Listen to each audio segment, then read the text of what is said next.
RPN is not responsible for the views, actions, opinions, statements, or anything else from its guests or advertisers.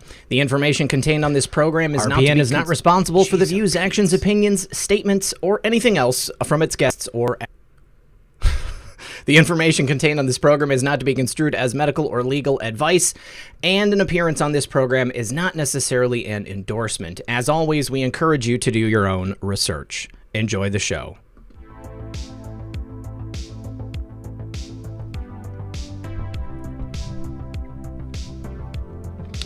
Good evening, Patriots, and welcome to another edition of Comfy Sunday.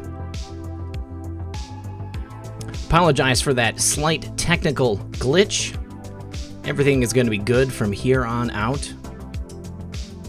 Do me a favor, friends. Don't forget to like and share this broadcast on your favorite social media platform. We've got a great show for you tonight. My good friends, the Speaker2018 and Sharp Edge are both here, along with my co-host, Methods. We're going to be talking about their podcast, the state of the movement, some current events, and a whole bunch of other things. They're going to be here for the full 2 hours tonight, guys.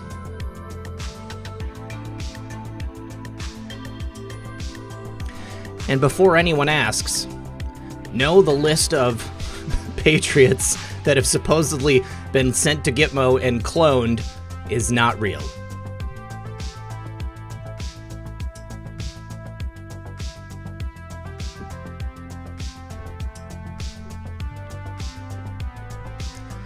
The Mandalorian is not comfy, but hopefully, after a few minutes of my soothing voice, that'll change. All right, friends, do me a favor, sit back, relax, grab your popcorn, and we'll be right back after a brief word from our sponsor. Noble Gold told me that this July 4th was special.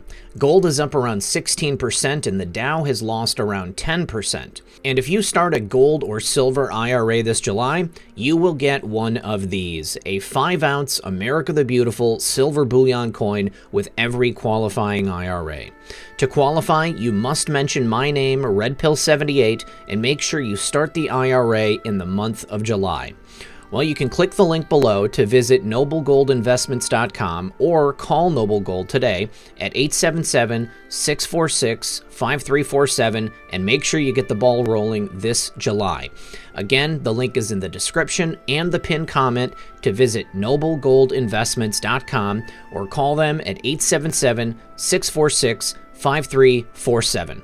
Please tell them RedPill78 sent you to qualify for your free 5-ounce silver coin valued at $150. When you support my sponsors, you support this channel. All right, guys, welcome back to another exciting edition of Comfy Sunday. Thank you for sticking around, everyone. Please join me in welcoming to the show our guests for this evening, the Sharp Edge and Speaker2018. Speaker, how are you tonight, brother? You're muted. There you go. I'm good, man. How you doing? I'm doing good, doing good. There's 2 technical glitches down. We'll try to get the rest of them out of the way here. Sharp Edge, how about yourself? Hey, friends. Glad to be here. Thanks for having me. It is our pleasure. And, of course, Methods, my co-host. Methods, what's going on, brother? Man, I'm doing good. Enjoyed an epic 4th of July weekend. I hope everybody in the chat had just as much fun as we did. A lot of chaos with the fireworks.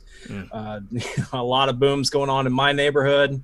And, yeah, just excited to be here, man. Another Comfy Sunday.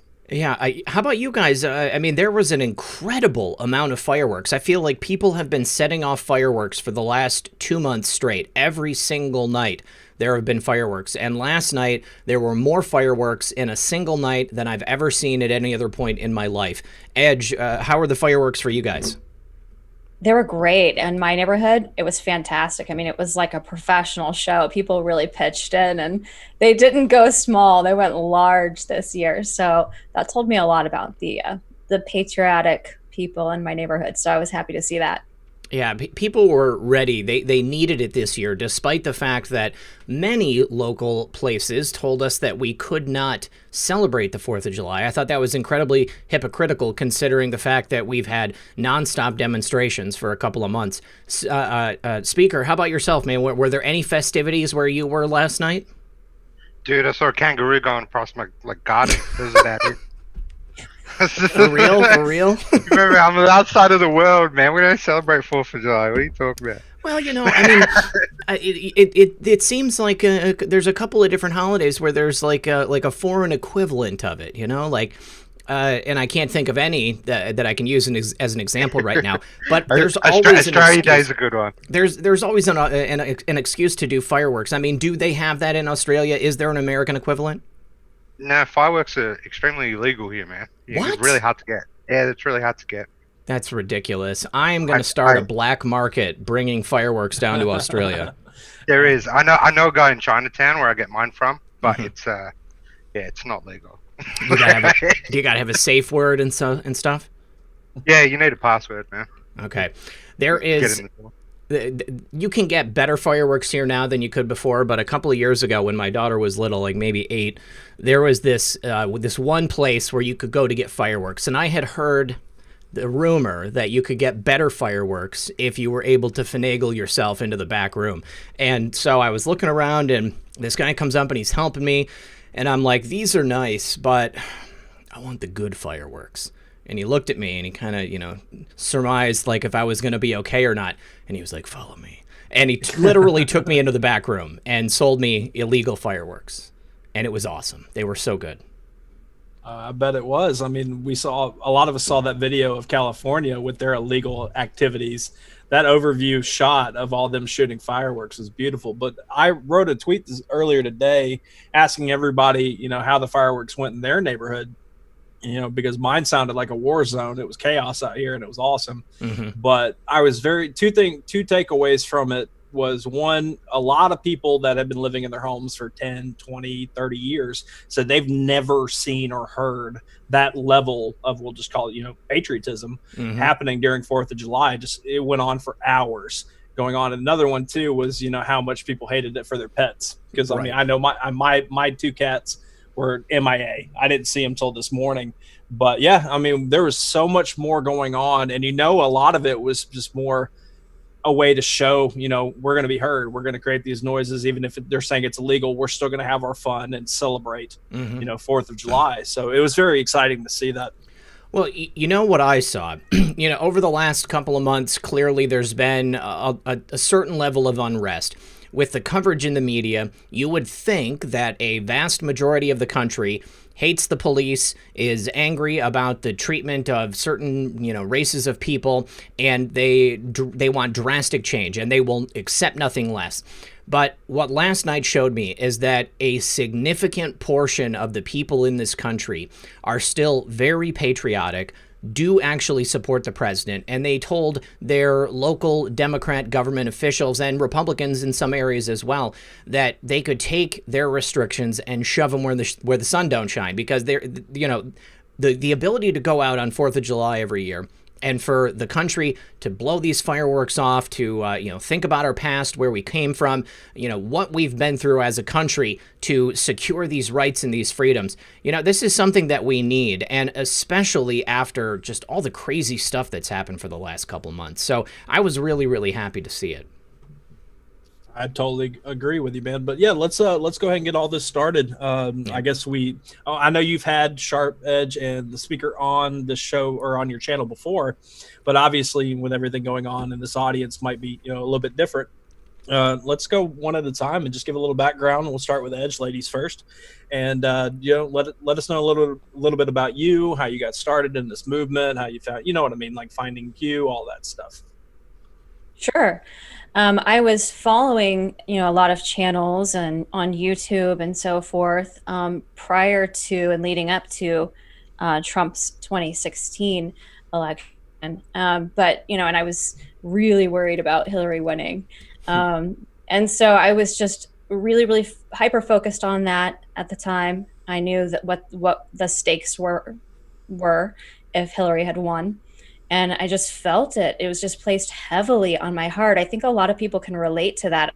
I've talked to so many people. They were like, yeah, it was like, I was being called to do something. It was like a call to action to do something. I wanted to participate and help in some way. And when Trump won, I was absolutely shocked and surprised in a happy way, in a good way, because I knew that were trying to rig the election.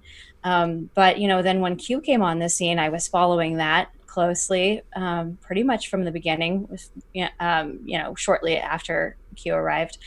And, then it was even more just placed heavily on my heart. I needed to do something to help this movement help awaken people, because there had been so many years that I'd been studying and researching a lot of this dark stuff that's been coming to light as of recently.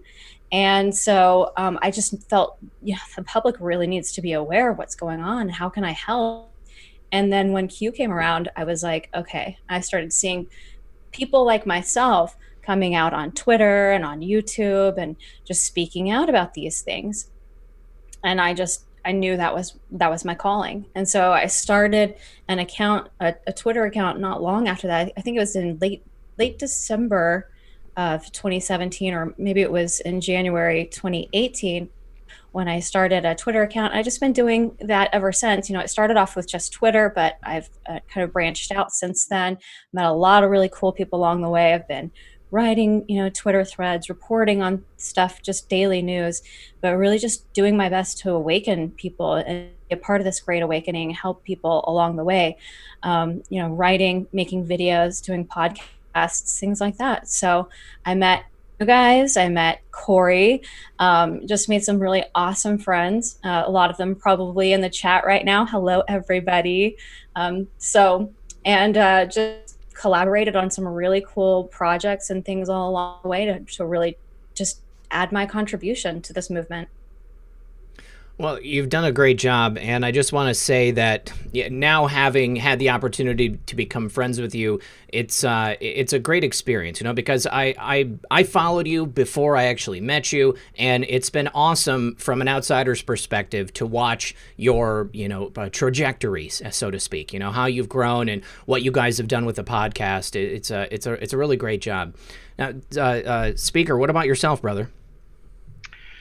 Yeah, man, my story is a little bit different. I was going through a lot of personal issues at the time, around about the time Q first kind of popped on the scene, and I was looking for something, and it was almost like this movement or Q kind of grabbed me in and pulled me in, because I was always on the boards and I was always this sort of person. I always hanged around in the dark web and played around there. I always felt there was something wrong with the world when everyone around me just seemed to be acting normal, and it was weird. I was like, what, don't you see what's going on? Like, am I losing my mind here? Right? Because you guys don't seem to be concerned, and I'm overly concerned. Like, I see the path this world's going down and it scares me, and I want to do something to help. And then Q kind of popped up, and I was like, here it is. This is what I've been looking for. So I grabbed onto that. I started a Twitter. I'm dyslexic, not great with words. Sometimes I missay things, and I do it a lot on the podcast too. And plus, I'm Aussie, so you can add that in, right? with my difficulty of speaking. But I started a Twitter account, which is nervous for me because I'm not much of a writer. And I was like, okay, let's just do it. I'm good with art. I'm good with memes. Maybe I can help this way. And I started predominantly as a memer. I mean, a lot of the original Q memes on the board and stuff was, I probably made a lot of them. And then I went from that, met Methods, met Edge, just kind of fell together. And then it's just kind of taken off from there, man. And it's weird being an Australian fighting real hard for America, but it's not just fighting for America, it is fighting for the world. And that's the way I saw it. And that's why I was like, this is something worth my time. This is something that I can do and be proud of, and hopefully help in some way some people and use my skills to grow it even further, which is where we are today. We've got a podcast, we've got a website. I could have never dreamed we would be this far, but it's where we are now. It's like, how can we grow it more? How can we provide more for people? How can we help people more? And that's how, well, we've got two shows going on now. And yeah, just kind of got swept into it, man. But it was definitely a calling. Well, on the idea of helping people more and how you guys have evolved, tell us the difference between the two podcasts. Well, we started on HiveMind first, and then we hooked up with Corey shortly thereafter. I think the first few podcasts were actually on our HiveMind channel, but then we were like, hey, Corey already has like a much bigger audience, so we'll just be able to get the word out more through her channel. So we switched on over to hers, and that's just been growing since we've been doing it. We just hit our 1 year mark, which is really crazy. I can't believe how quickly this year has gone by. But so then we decided to start doing some other things like side digs and in-depth reports. And that's what we've been kind of doing on HiveMind for the past year. And just recently, we switched it up on HiveMind to start doing this podcast format. And the reason was that Speaker and I just kind of wanted to collaborate more together instead of doing individual things on the same channel. And then also the timing, it's less time consuming, because you're doing this all the time. Yeah. But my in-depth reports would take a really long time to, research, write, create the videos, all of that. And so, the turnaround time was, significant. And so the turnaround for doing these podcasts where we can get in depth and it's just more in a conversational flow. Mm-hmm. The turnaround on getting those out to people is much quicker. So I think we'll be able to just produce more quality content with this new format that we've got on HiveMind. And it's just really, instead of with what we do on Digit, we're doing really a lot of the weekly happenings. And then Corey's usually got an in-depth report that she wants to cover. Mm-hmm. And so that's kind of what we cover on Digit. But on HiveMind, we pick a specific topic. Like, for example, the one we just dropped this weekend is on powerful people and pedophilia. And that kind of goes hand in hand with this news of Ghislaine Maxwell being arrested. So we get a little into that. We really just cover it in general, the broad scope of that topic. So each of the HiveMind podcasts will have that same sort of feel where it's just really kind of deep diving into one specific topic, but touching current events. But it's something that you could look back on, maybe a week or a month or a year from now, it's still relevant because those topics are kind of things that are ongoing that we're going to be facing for a long time. Well, just real quick on that point, because we talked about this before the show. There are a lot of people covering news in real time and doing digs and writing threads, spending plenty of time doing that. It's great. It needs to happen that way. But just like how you said, having a discussion itself that people can, listen to and maybe, might be thought provoking, and they ends up taking them in a different direction with their digs or how they explain things to people. Having these kind of conversations that can last longer than the typical news cycle, I think is very important. So when I heard that you guys were switching, or not switching, but also adding that to what you guys are already doing, is great, because I personally enjoy a conversation about a few topics way more than a show that just hits, breaking news, quick thought, breaking news, quick thought. There's there's a need for that, and a lot of people do it. But the idea of creating discussions that are thought provoking, to me, is very, very important. So I commend you guys for doing that. Thanks. Yeah, it's working out well for us so far, and we've covered some cool, interesting topics that are definitely relative to the times. The first topic that we did in this series, the podcast series that we're doing right now, was spiritual warfare. And I think that, pretty much this whole panel and everybody in the chat listening could probably agree that there's really no doubt that we're in the middle of a spiritual war right now. So we just really talked about that in depth, our thoughts on that. And so, again, in the second podcast, I think we did the concepts of individualism versus collectivism. Right. And so you can see that playing out right now with, this American individualist ideology being at war with this Marxist ideology that's trying to overthrow us. And so that's kind of it, just to give people an idea of the types of topics that we intend to go, discuss moving forward. Of course, Speaker might have some things that he that he randomly wants to throw in there, but I'll let him elaborate.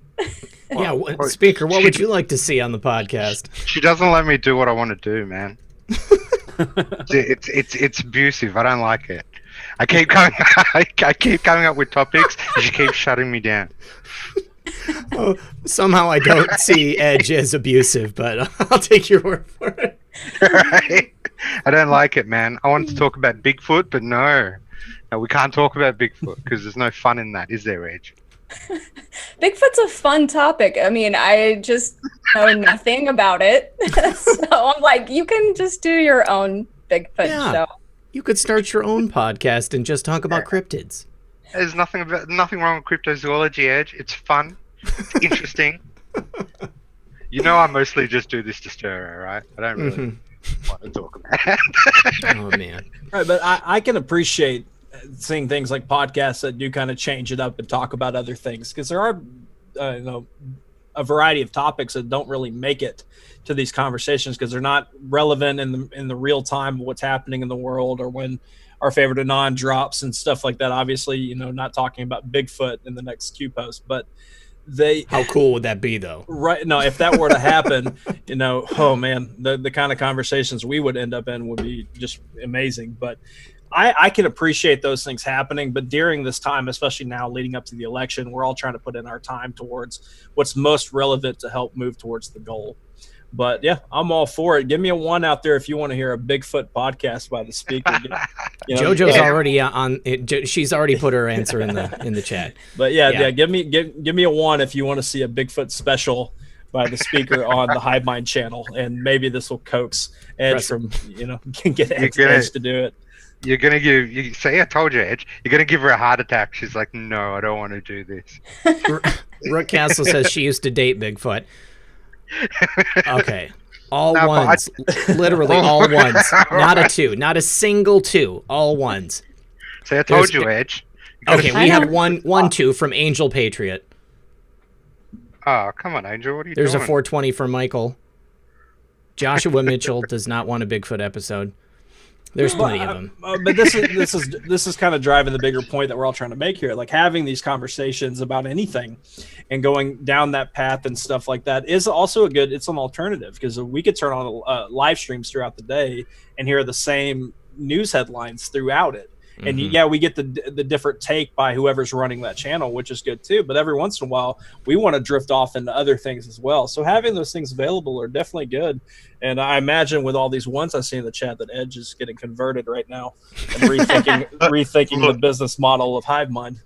Look, there's a method to my madness, and look, there actually is. There's a reason I want to diversify into these sort of topics. 1, they're fun and they're interesting, but 2, I want to kind of garner another base to come and look at our channel, because there's a lot of people out there that don't follow Q, that don't follow any of these truths, but they are interested in these topics. And if I can find a way to drag some of them over and to view these things, maybe that might help them watch our other videos, and maybe that might lead them to you or X22 or someone else. There's a method to my madness of why I want to do these things.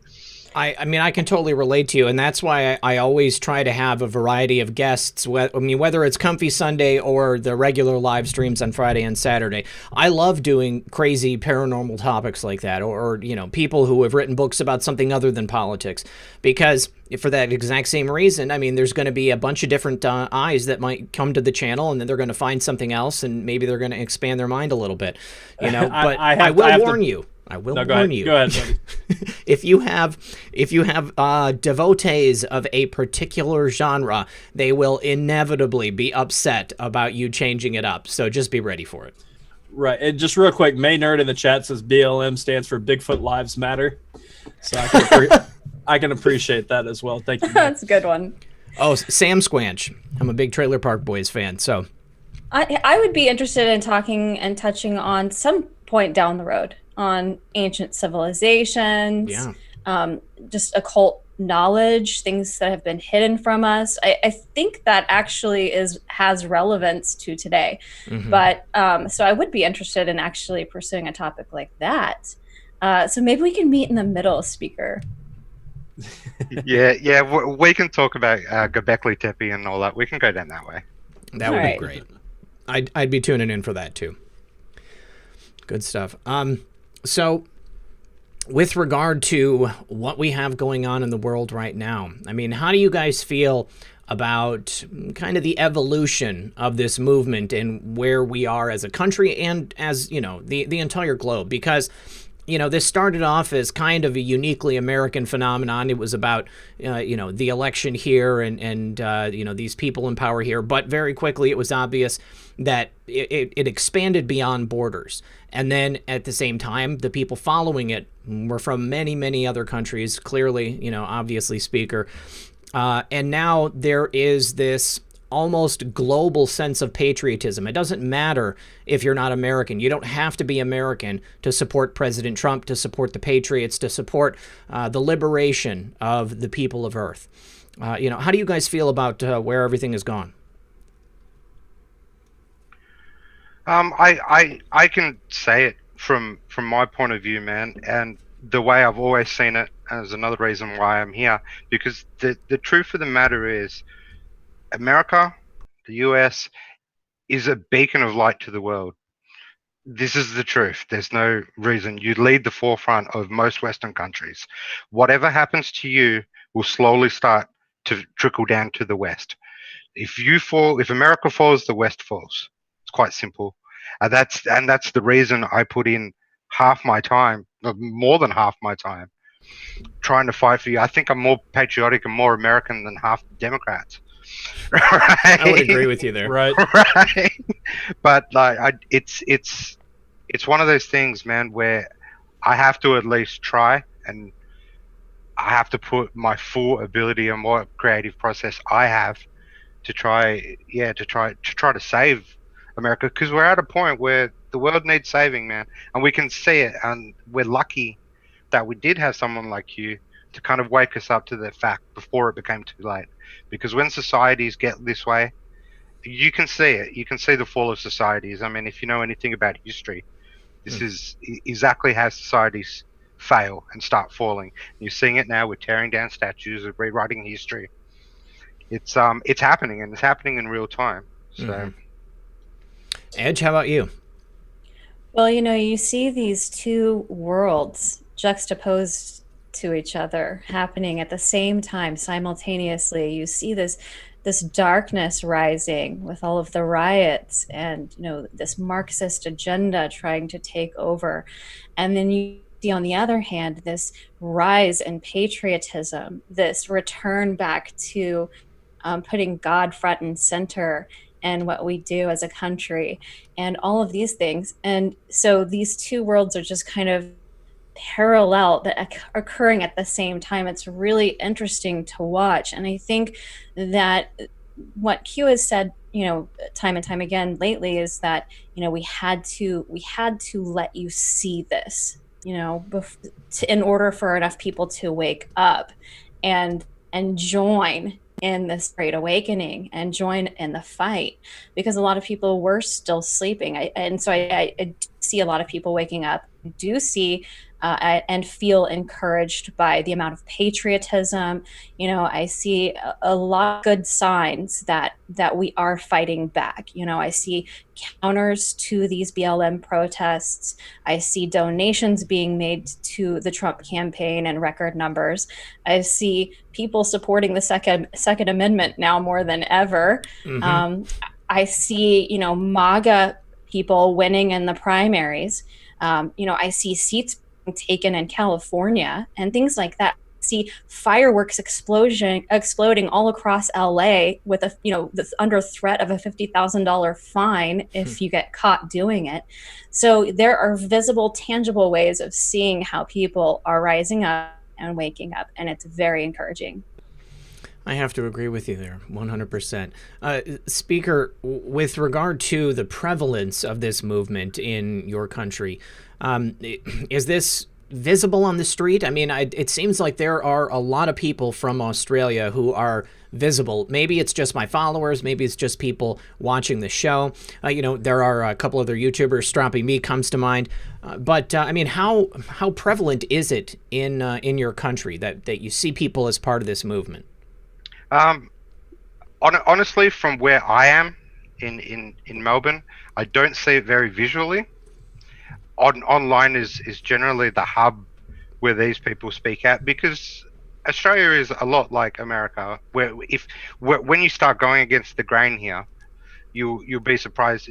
Which is another reason I decided to join Twitter and get out of it, because I actually was speaking out about this feminist movement on Facebook when I first started to my local group of friends, and I was telling her it's a Marxist organization. That's what they've come with, this new third wave feminism, and I got absolutely just hammered by people that I know, and it was weird to me. I was like, really?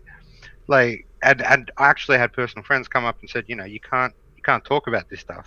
And that really lit a fire in me. I was like, no, I'm going to talk about whatever I want. Right? So I'm going to join Twitter, and I am going to talk about whatever I want. But what I've noticed lately, and I saw a message just then saying they've already taken Australia's guns, and they took it in '96.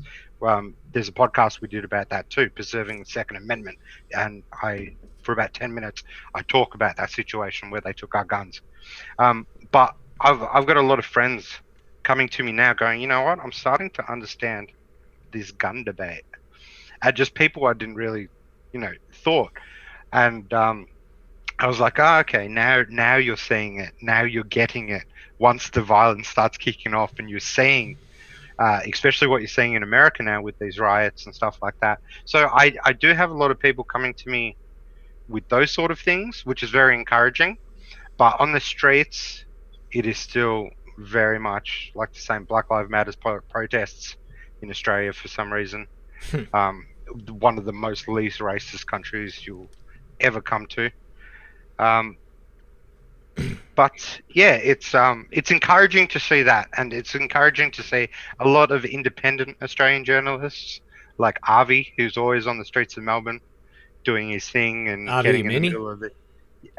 No, I don't know his last name. I just know his first name.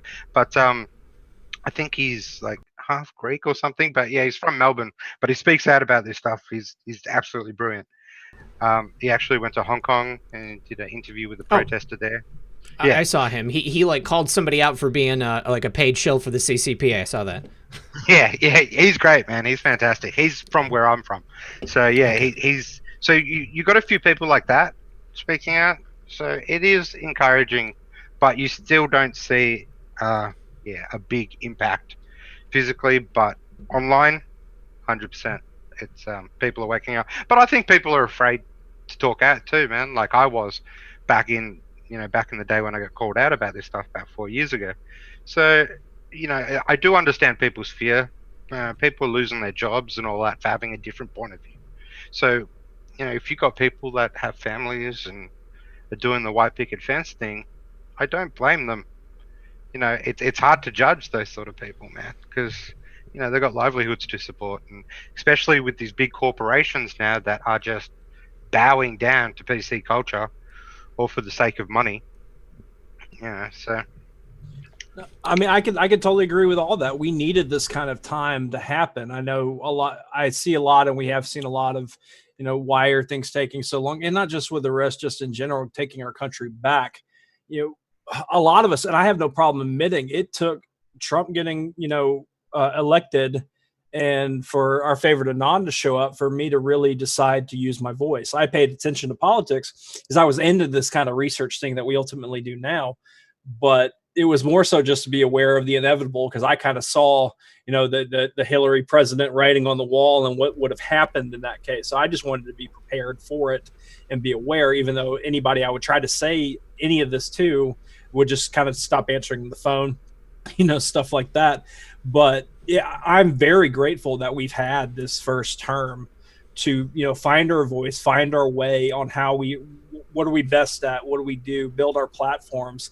Like you said, you went the path of memes. You had to figure out that was one of the best things for you. With Edge, writing out threads and doing digs on stuff like that, watching her grow in that aspect, it took time for everybody, but you just keep getting better and better. And I think that's been the biggest point about it, because we've had these last few years that I could probably say a lot of us weren't really into politics before all this started. We paid attention, we kind of knew things here or there, but it wasn't our everyday life that it is now in this fight of what we're trying to do. So to me, it needed to happen. And as far as the showing people type aspect, I know coming from our side, we're looking at this pretty much every hour of every day. We're like, all right, we've already seen enough. You don't have to show me. I believe, that the world is that corrupt. We have that much evil in our governments, all this different sinister things happening. But what about those people that still didn't jump on paying attention to politics or don't have the time? Like the white picket fence family that Speaker referred to, that's to them, they need to be able to reach. Because if we could save one more person by fighting extra harder, fighting even more and giving another day of time for things to happen, that's worth it, right? We need to continue to try to help people the best we can, because these are confusing times and the left is intentionally making it confusing. And that's why we have to kind of just like unspin that web and make, help things make more sense to people as we move forward. Because it's going to get just crazier and crazier, because they're not exactly going to wave, a white flag about all this stuff. No. Edge, what do you think about the evolution of the way this movement has been portrayed in the press? It started with just some cautionary tales about, fringe individuals. And now, very recently, it's kind of transitioned into what I've seen as just a really desperate cry for help. I mean, they're talking about how we as a movement are now a significant portion of the base of President Trump. What do you think is going on with the press, and where do you think they're going to take it? Well, I think they're totally threatened by the power that we have in unseating the status of the mainstream media. And when we say we are the news now, that really actually is the truth. I mean, when you look at a lot of, say, if you go on Twitter to some mainstream news outlets, what they report, and they don't get nearly as much retweets or views or whatever as this alternative media that we have built around this one group, our favorite Anon, who has united us. And the one thing about the left, and Speaker touched on this, I think, in a podcast last week or so, but is that they are actually really good at organizing and funding and all of that. And that we lacked in that area, I would say, because we're individualists, and that's kind of our ideology. We each kind of do our own thing, but we really did come and rally behind this one movement and become a force to be reckoned with. And you can see it by the attacks that have escalated and will escalate and continue to escalate, because they are completely and totally threatened at this point. And they know that, if you look at CNN's ratings or MSNBC's ratings, you can see that, even the most uninformed people now are coming to an understanding that they've been lied to by the mainstream media, and they are seeking out alternatives to news. And we are that alternative, and that is a threat. That is a threat to their establishment, and in a good way for us. But we can expect these attacks to continue to discredit us, to try to discredit us. And there's going to be more infiltration in the movement. We've seen a few characters over the years with that too. So that will continue, I'm sure. Yeah, be careful of the people that make it about themselves. Yeah, most definitely. Did you guys happen to see that General Flynn and his entire family published their own oath that our favorite Anon had posted? I mean, he had already taken it before, I'm sure, in the course of his service over the years. But did you see that they put that out on Twitter? Yes, wasn't that amazing? Yeah, What a great confirmation. I just literally like tears. I was just I was really really it just the sense of honor and pride when I saw that. I was so happy for him and his family. He's been through so much, and to just know that he is really with us in this movement is just a really very cool feeling. Yeah, it was fantastic confirmation. I mean, I think that General Flynn has done a lot of things over the course of the time since we've started to hint at the fact that he was definitely paying attention and perhaps to a large degree had a formative role to play in this movement. But now, having seen him and his entire family put that oath out, finishing with "Where we go, one we go all," it's indisputable. I mean, all of the naysayers out there, people who want to say that, what we are and what we represent is some, fringe view, it's a conspiracy, it's a LARP, all of that stuff, I think, is going to fall by the wayside because now, the Daily Mail is now attacking him, attacking his family because they went ahead and did that. I would say Sidney Powell also did the same thing. Really all we need now is just for the president to come out with the, infamous tweet that is sure to be delivered, telling us that the storm has arrived. That's going to be the icing on the cake for me. Yep. I agree with that entirely. And just real quick on the point, then I want to hear Speaker's thoughts on this. On Edge's point about how the media and they're losing their viewers and stuff, the mainstream media and all that.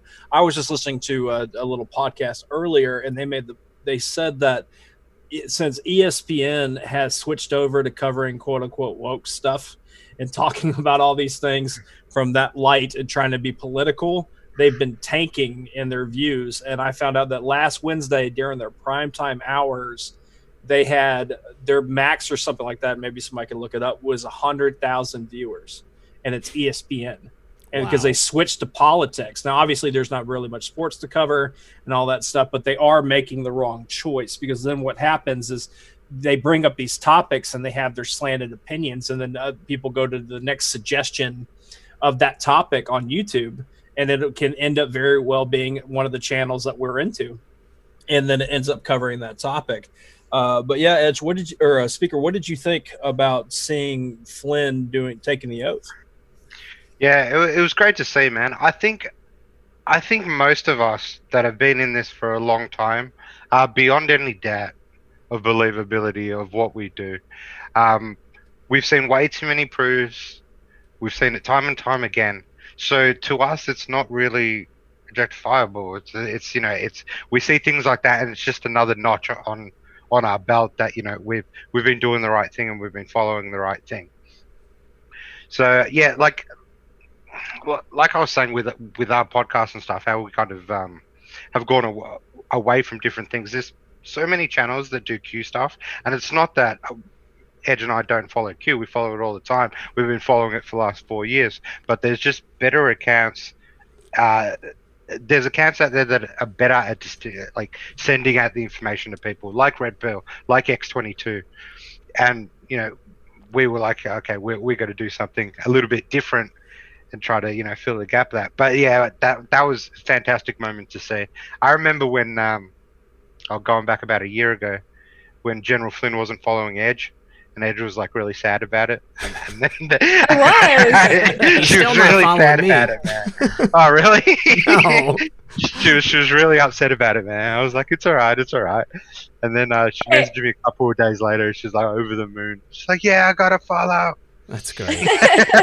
I would be over the moon too. Congratulations. I'm happy for you. Oh, thank you. I touched on a nerve of Red Pill now. It's fine. I'm sorry, okay. buddy. Well, let me try to redeem Red Pill here real quick, because in the beginning, obviously, yeah, he wasn't following a lot of us. It would kind of just happen systematically.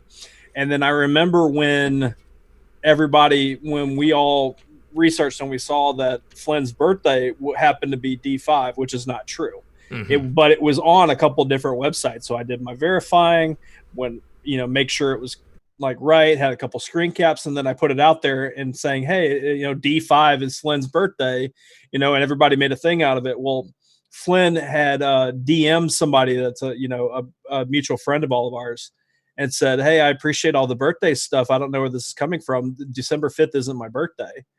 And that was my only interaction really with him, was through somebody else, that I got his birthday wrong. So I died inside for at least a month or so. Oh. But then like 3 or 4 months later, not to rub it in, Red Pill, is when he followed me. And I was like, okay, I'm better now. I can get over this moment that I wrecked his birthday. Man, if only I had him tell me that something that I decoded was wrong. It would be pretty close to actually having a real follower and interaction. Is he following you too, Speaker? Yeah, man, he's been following me for a while. Man, I'm just gonna jump off the house after the show. Right.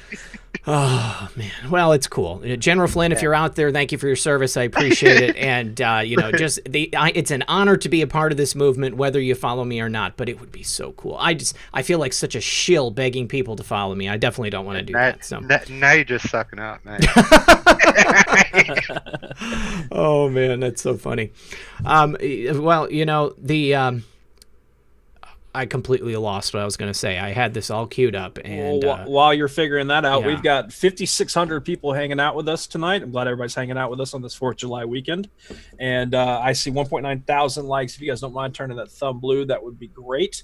And thank you guys for any donations through Cash App or PayPal. Yeah, definitely appreciate it, you guys. I actually just got my my payout from Patreon for the month of June, and my membership's doubled. So I just want to say, everybody who had previously had a membership on YouTube and went over there, anybody who signed up newly over there, thank you so much. It is an incredible help. You guys are directly supporting the program. Anybody who likes and shares the broadcast is supporting the program, but definitely everybody who went to Patreon, go to that extra mile. It means a lot. And actually, let me just go ahead and do a couple of quick thank yous, because I've only got a handful of them. Cynthia said, thank you for all you do. Great content. My buddy Andy, he said, well done on the show last night. Thank you very much. And then Molly said, keep it up. It's going to pay off for all of us soon. What do you guys, I know anytime we talk about predictions, I mean, it's just, we're not putting anything in stone, okay? But we're having like some big deltas that are going to be coming up. Clearly, we're entering a hot zone because we're about to enter that 10th week if we're decoding that one post correctly. And Ghislaine Maxwell was just arrested, and our favorite Anon confirmed for us that is the first arrest. This is what's going to wake everybody up. And more so than who she is as a person, it's not like it's Barry or Quid Pro Joe. It's just the fact of what she was involved in, the heinousness of her crime. What do you guys see coming down the pipe? A lot of stuff. SDNY,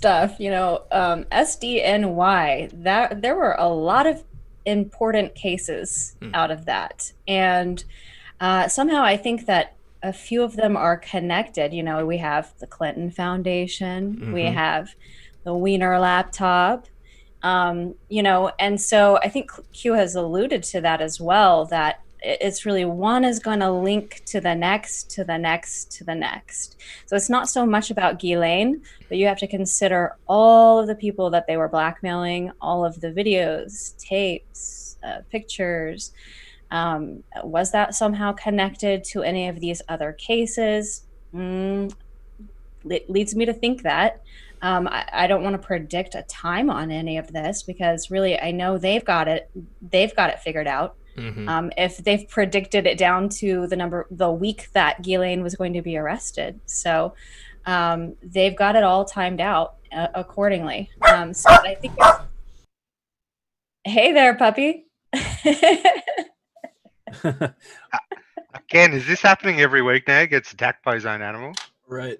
Now we're all waiting on Muffingate 2.0 out there. But yeah, go ahead and continue with that, because I agree with you. Like, having SDNY like unclogged when it comes to the information flow, this can go in a lot of different directions. And I more look at it as, different, metaphorical bullets in the gun of what can be used during this election year and during a second term. because there's just so much that we've been like, why did this go away? Why did the Wiener laptop not get talked about anymore? You know, all these different things, to have them now available to come out at any moment. If you know, if we are the deep state, we've got to be like, oh man, which direction is this coming from? Because now things are going down the Epstein-Ghislaine route, but we've also got Durham waiting in the wings about what happened in 2016. So you already have different paths. And now we also have the Republican Senate. I think Ron Johnson's heading that, is planning on putting out the report about Hunter Biden, Ukraine, Burisma, and all that. And then we've also got Biden being investigated in Ukraine itself. I mean, there's just so many different things going on in real time. You know, it's just like at any point, it could be just, you know, lack of a better term, an avalanche of information to just break. So how do you see it playing out up to the election? Speaker, you want to answer that one? I'm waiting for you to go on it. Okay.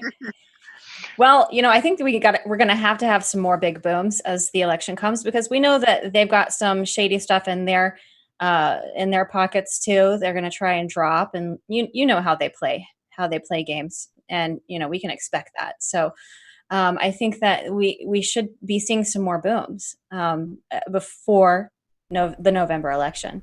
That wakes a lot of people up, and I hope that it's going to be related to this Ghislaine Maxwell case. I hope that we will see some. I know that we should be seeing some stuff developing on Durham by the end of the summer, according to Barr. So we should be seeing some really key, important things that wake people up before November. I don't know. It's going to be a hot summer. It's going to be a crazy ride going up all the way through the election. Yeah, I think there has to be a lot of things that start dropping prior to the election, just in case that odd chance, which I don't believe is going to happen, that Trump doesn't win again. I don't believe that for a second, but they really need to push as much as they can to try to get out right before November.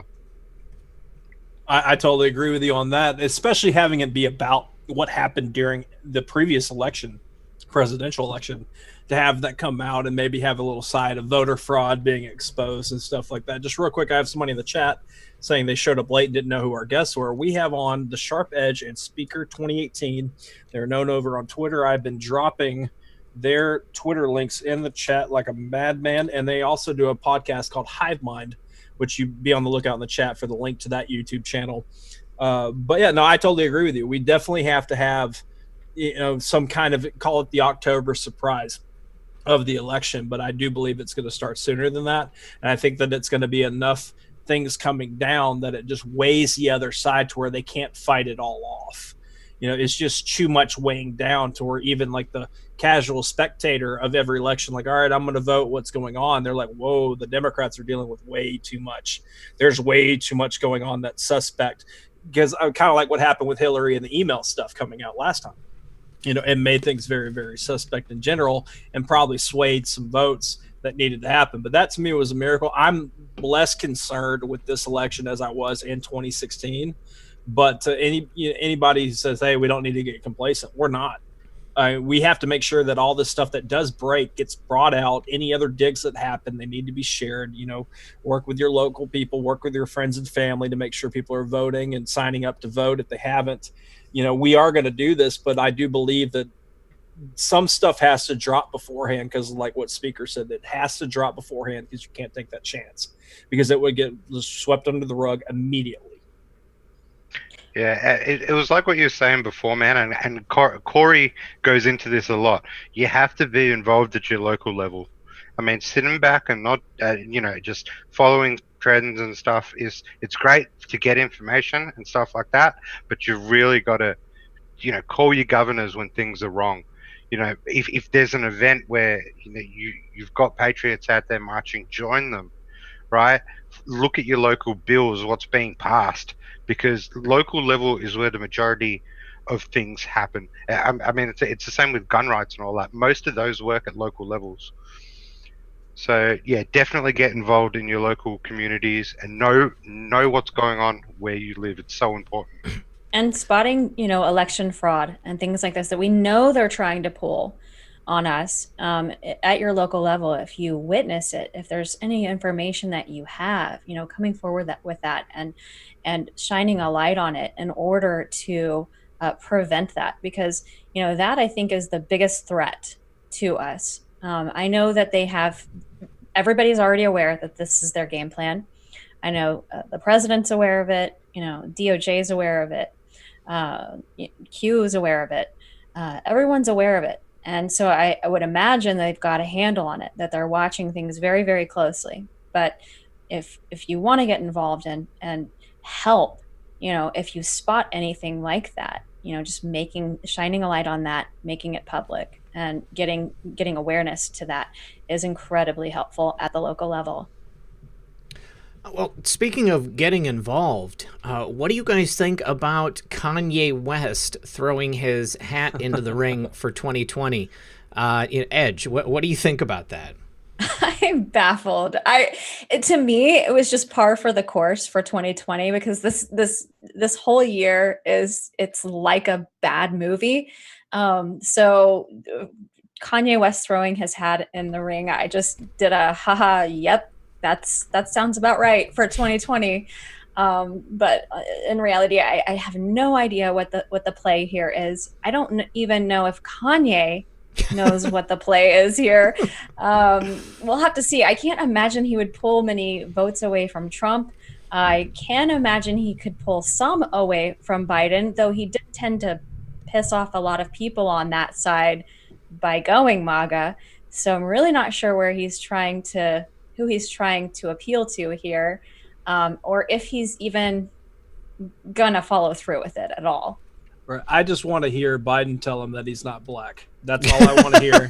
And then he can go back to whatever. Because I agree with you. When I saw that, I was like, okay, if he is really meaning 2020 and not, hey, I'm looking to doing this in the future, because 2024 is an entirely different beast. But I don't know. I don't know why Kanye did it. If anything, if he were to now drop an album, that would be a marketing thing. And I would imagine that's probably why, because it does draw attention. Because we have to always look at these people as not necessarily 100% white hat or 100% black hat. They're human. Mm-hmm. They make their decisions. We all make mistakes. It doesn't mean that we switch sides or whatever.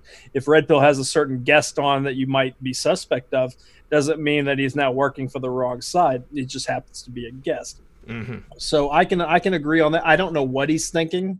It is what it is. But if he just put that out there just to cause a fire, he did it.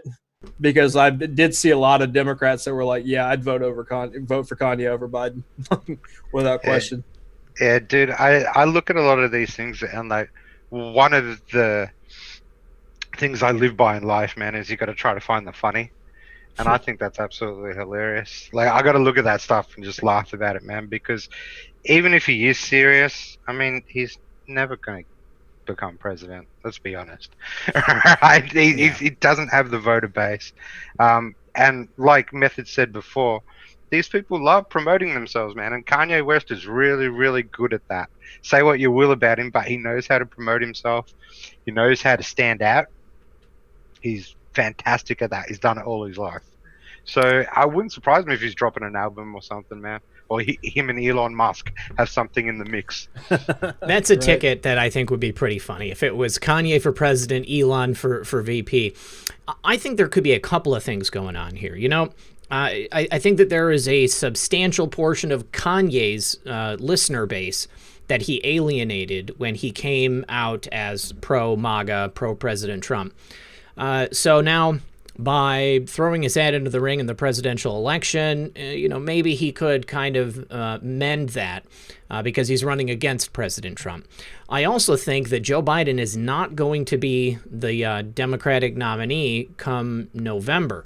I think the Democrats just might be desperate enough to have Kanye come on as the Democratic nominee, because he does have name recognition, he does have notoriety. I think that there's a lot more people, young people, who would be more willing to vote for Kanye just because he's Kanye than they would for Joe Biden, because he's just a gaffe machine who clearly, should probably take the rest of his life off. So, I was thinking maybe he's a dark horse candidate that the Democrats are kind of soft allowing to come in, or he could just be a megalomaniac who has a lot of money and who thinks he can Ross Perot his way into this election cycle. But I don't think he's going to hurt President Trump. I think that anybody who supports President Trump, they're going to look at Kanye and they're going to be very realistic about it. He's a novelty candidate. He doesn't have what it takes to be president. Maybe someday, but certainly not today. And I only think he's going to hurt Joe Biden if he hurts anyone. Right. And I see people in the chat bringing this up, and I saw it on Twitter when this first came out. Like, imagine Kanye, quote unquote, running and then just calling out all the slush fund money through Black Lives Matter to Biden. He would have that audience to do so. So I can see that happening. I don't take it seriously. Somebody in the chat said he really meant 2024. If he said that, I don't follow him that much. Yeah. That would be a thing. But I do agree with you there. Like, having Biden on the ticket, even without our favorite, and I'm pointing it out, I just don't see them even trying, because they're already, I saw a WAPO article right before we got on saying that they're saying, like, opinion, we need to really think about or rethink these presidential debates. They're already afraid of the three that they're allegedly agreeing to. Like, having Trump, even if it's over Zoom, would be the most embarrassing slaying that would happen. 2016 would pale in comparison with Trump taking him apart. But I'm going to put this out to the audience, and then I'm going to ask our guest here. We're now closer in the timeline here. If they're going to switch, okay, one, they're going to stick with Biden. Two, somebody else, and if it's a two, try to add in the name that you think would be the person that they're going to try to sneak in. I'd be very interested to see where we are now that we're just a few months out. But I'll start with a speaker here. Do you think it's going to be Biden, or do you have an idea of who they might try to shoehorn into the situation? Dude, I can't see it being anyone else. I mean, a lot of people have chucked in Michelle Obama and stuff like that, and I haven't really seen any evidence to back it. And I really like to look at facts when it comes to these sort of things. I don't see it happening. I mean, I could be wrong, but I think that they're so far down the rabbit hole at the moment. Biden's the only one they have. Now, that doesn't mean if he was to get elected that he would be running the country. No way, right? It would be full corporate neo-libs that will be running it, and they'll just be pulling these strings. But I think at this stage, they've got no other choice. I think they've made their bed on this one, and they're not happy about it, but I think it's all they had. Right. I'm seeing an interesting out here, like, whatever happened to Tulsi Gabbard? Like, she just kind of just swayed off, because did she ever formally step down?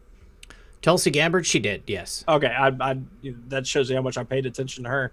I see a lot of, Big Mike or Hillary Clinton, and I can agree with you on that. I have seen other people mention Cuomo running, because, like, obviously even with Fox, giving all this airtime to him, you can kind of see that they're at least been testing the waters. But Edge, I know you weren't too sure in the pre-show, but you got any thought on all this? Well, I've always had the suspicion that they were going to replace him, and my theory was just that he, as you had said, he would not be able to conduct a debate with Trump. Trump would eat his lunch, and so there's just no way that that's going to happen. Whether or not they're planning to somehow get out of it and use the COVID excuse to get around that, I don't know. But that is a reality that they have to face, that there are debates scheduled and Biden is not capable of doing those debates. So they would either have to make an excuse to get out of these debates or put someone in before the debates. That's my opinion. Now, who would that be? The names you just mentioned are probably the top of my list if I were to have to guess, the Hillary Clinton, or Big Mike, or Cuomo, or Kamala Harris.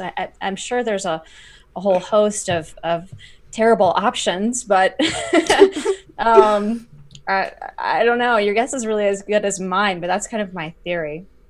Well, I do think behind the scenes, at least, I can imagine Hillary being arrogant enough, I mean, she is, to still think that she can be, brought in last minute. We can't have, any debates because of Kung Flu, any of the stuff. Just put her back on the ticket and say, hey, let's fix the past of what happened with Trump, Orange Man Bad getting in 2016 all over again. It would give her the protection of running for president to where she can hide from anything else going on, because we know her camp paid for the dossier. So that's got to come out as well. So, and you would also think that she would still have plenty of bribe, stuff on other people, because otherwise how did they really get into being president, or how did Bill Clinton become president? It's a lot of like strings pulled and stuff like that happened. So I'd imagine she would be arrogant enough to try. What do you think, Rippo? Yeah, I think she is. I don't think she's given up on her dream of becoming president. I think that she has given herself an interesting position, because she has not officially announced that she's going to win. She publicly said she was backing off. She was going to take time off. She's allowed herself to rest. The campaign trail didn't treat her too kindly last time. She was literally falling apart in front of our eyes.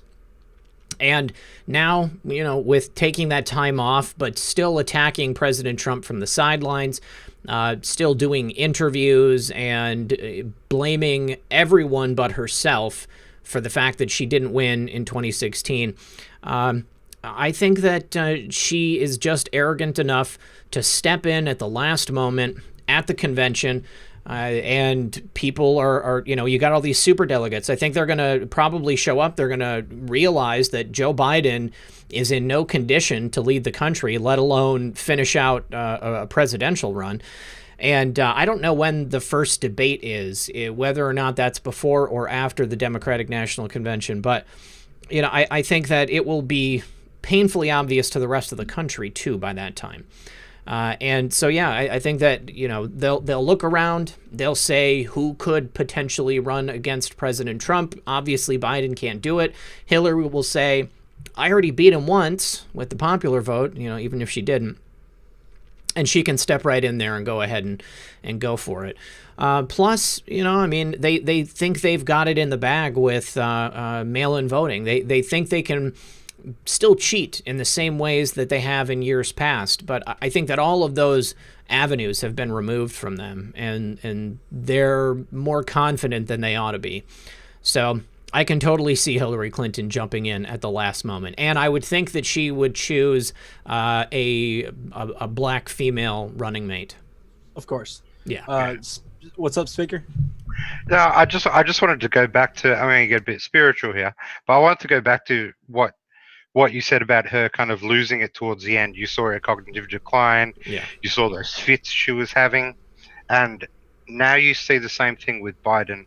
It's almost, it is almost like they got this spiritual attack from the other side. And the light hits them in the sort of way where it starts breaking them down and they can't handle it. And you've seen this twice now, right? The energy on our side, call it frequency, call it what you want, is way too overpowering for them. And that's why you're seeing the same thing with Biden now. It's not just that he's old. It's that this pressure, this energy hits them so hard. I mean, at the end of Clinton's run, she was a mess. She was a mess, man. Demons like darkness. And when you've got someone that is running against you, that is for the light and for good, it does affect them in a spiritual way, like you're saying. We are smashing the cabal with spiritual Hadoukens all day long. Hadouken! Just like that. Yeah, gotta have that one nerd moment of show, right? Mm-hmm. All righty. Well, yeah, Not we're afraid. sitting. Yeah, right. Yeah, we're sitting about 6,300 people, 2,800 likes. If you guys don't mind turning that thumb blue, that'd be great. Now, I do know that we wanted to make sure we touched on this topic because you guys just covered this on your podcast, and I wanted to make sure we had plenty of time. So, Red Pill, if you don't mind, I think that we need to really get into the talk about Ghislaine Maxwell and what's going on here, because we know that it was pretty much a year delta, give or take a few days, of Epstein getting arrested, and then now we've got this going on. And there's already reports that she's willing to talk. There's already, nervousness you could see coming out of people. But I wanted to hear y'all's take. Now, I listen to y'all's podcast. I am dropping the link specifically to that podcast. Just make sure that you guys, if you click on this link, make sure you subscribe to their channel. I really enjoyed it. I listened to it earlier today, and you guys were touching on a lot of points that needed to be said. But I want to know what your initial thoughts were, and I'll start, with Edge here. What was your initial thought when you heard about the arrest, and where do you think this goes? Just overall, what's your opinion? Oh, my initial thought was it's go time. As soon as I found out about Ghislaine being arrested, I knew that that was the key to opening the floodgates. And so, we thought it was going to be the case with Epstein. Then it was just kind of died off. But now we have this news of Ghislaine, and it's just completely revitalized this case. I think, when Barr got rid of Berman, that opened the floodgates for a lot of stuff that was just hanging in the balances at SDNY, and this Epstein and Ghislaine Maxwell case is one of them, and it's huge because it touches so many people. These people were running a blackmail operation of all the most powerful people in the world, and they had information of sex scandal information, a lot of it being involved with underage girls. And so we can only assume that there's just going to be a lot more arrests coming down the pipe in relation to this. I know that, Prince Andrew is definitely in the spotlight in that press conference after they had arrested Ghislaine. They were specifically asked about Prince Andrew and said something to the effect of, we would really like to speak with him. So we'll see how that develops. But, our favorite Anon has also made mention of how important Prince Andrew is to this story, that he was deeply involved. So I think that we're just going to have a lot more revelations come to light. And we did talk about this in our Hive Mind podcast, but really we were just touching on, in general, why so many powerful people are connected to pedophilia. And we kind of broke it down into 4 key reasons. You have these group of just powerful people who are really narcissistic and ego-driven, and that sense of power that they get over controlling someone who's young and innocent is just, it feeds them.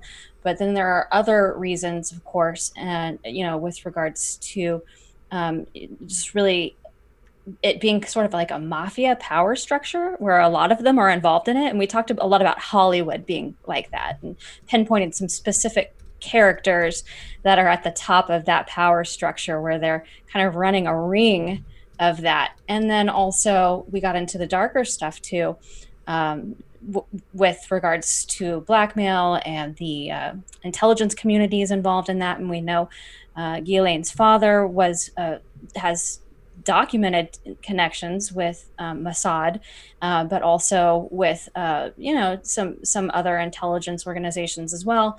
And so it's all in the family.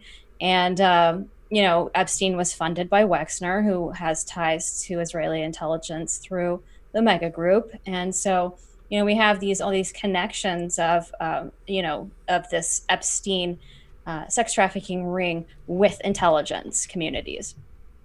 And then we also talked in our Hive Mind podcast about the darkest of the reasons why they all get involved in that, and that is the occult side of things and the mind control, like MK Ultra and so forth. And we got into that. But Epstein and Ghislaine connects a lot of those people in all of those categories. And so I think we're going to see a lot more develop as this case unfolds. Yeah, they were they were a big blackmail hub for sure, definitely with Epstein. And we all know that these people blackmail other powerful political figures by enticing them with children, with sexual perversion in any way, to get leverage on them. I mean, you can look at some of the decisions from a lot of people when it comes from judges, when it comes from people in the Supreme Court. Why did they vote that way? Doesn't really make sense. Well, I'm talking about Justice Roberts here, right? Why does he keep bending it to the left? Obviously have something to him. And if you have something like that over an individual, they're going to do what you say. It's quite simple. I want to ask you guys this, just because I keep seeing it in the chat and I've seen it on Twitter today. Have you seen the people speculating that Marina Abramovic is the trans sister of Ghislaine Maxwell?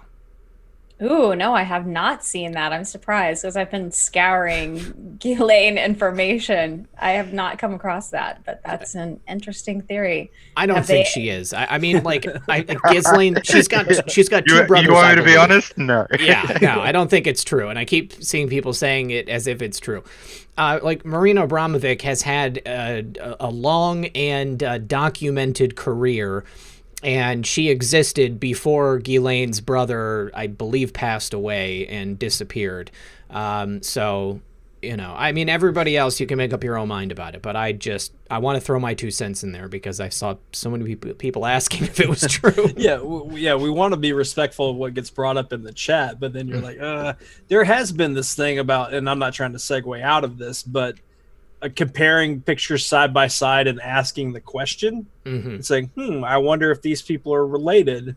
And then, like, I can appreciate that, the speculation being put out there. Do what you want with your Twitter, Facebook, whatever, but that does domino out to where it ends up in live chats asked over and over, or it gets assumed to being true. So yeah, okay, speculation's great. Give me some evidence here. Put them side by side at a family gathering or, you know, family reunion type thing, and then I'll bite.